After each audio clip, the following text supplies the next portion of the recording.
Taste the Daily. Dindigul மாவட்டம் பழனி அருகே நடைபெற்ற ஜல்லிக்கட்டு போட்டியில் ஆக்ரோஷமாக களமிறங்கிய காளைகளை மாடுபிடி வீரர்கள் பிடித்தனர். பெரிய களையம்புத்தூர் பகுதியில் ஐகோர்ட் பத்திரகாளியம்மன் கோவில் கமிட்டி சார்பில் நடைபெற்ற ஜல்லிக்கட்டு போட்டிகள் திண்டுக்கல், திருப்பூர், ஈரோடு, கோவை, கரூர், மதுரை, திருச்சி, தேனி உள்ளிட்ட பல்வேறு மாவட்டங்களில் இருந்து 600க்கும் மேற்பட்ட காளைகளும் 600க்கும் மேற்பட்ட மாடுபிடி வீரர்களும் கலந்து கொண்டனர்.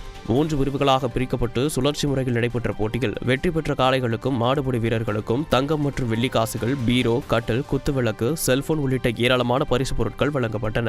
காளை முட்டியதில் கழுத்தில் படுகாயமடைந்த ஐயம்பாளையத்தைச் சேர்ந்த அருண்குமார் என்பவர் மருத்துவமனையில் சிகிச்சை பெற்று வருகிறார். ஒரு மிக்ஸி கட்டாய் மாறி முத்து மாடு இல்ல மாடு வெற்றி பெற்றது. சூப்பர் மாடுங்க, அரை மாடு வெற்றி பெற்றது. சூப்பர் சூப்பர் இல்ல மாடு வெற்றி பெற்றது.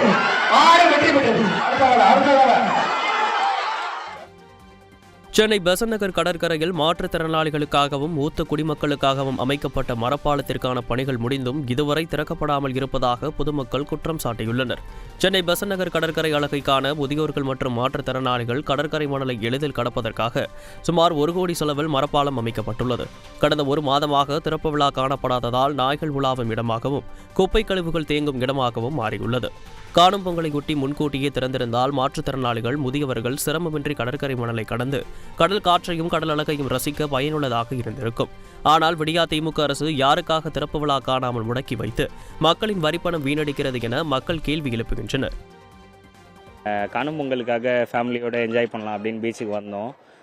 அதே அம்மாலாம் பார்த்தீங்கன்னா இந்த ரேம்ப் ஒன்று கட்டியிருக்காங்க. இந்த மணலில் அவங்களால வயசானவங்களால நடக்க முடியாது. அந்த இடத்துல அந்த ரேம்ப் ஓப்பன் பண்ணாங்கன்னா கொஞ்சம் வயசானவங்களுக்குலாம் பெனிஃபிட்டாக இருக்கும். எல்லாருமே கொஞ்சம் பீச் என்ஜாய் பண்ணிட்டு வருவாங்க ஃபேமிலியோட.